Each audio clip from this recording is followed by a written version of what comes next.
Syederolun ratusan masyarakat terjaring razia penggunaan masker yang berlangsung di depan Masjid Raya Baitur Rahman, Banda Aceh. Mereka yang tak memakai masker kemudian diminta menandatangani pernyataan untuk tidak mengulangi perbuatannya.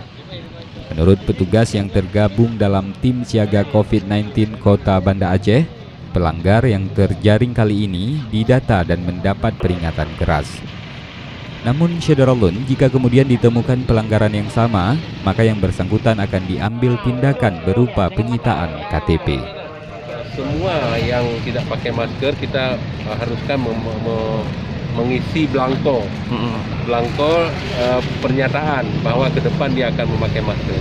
Kalau kedapatan nanti ke depan seperti apa Pak Wali? Kalau kedapatan ke depan berarti kita ambil KTP. Ya? Iya. Kedapatan lagi dia tidak dilayani di tempat pelayanan publik. Kedapatan lagi mungkin di pinggir-pinggir Banda Dari Banda Aceh, Misran Asri, Serambi On TV.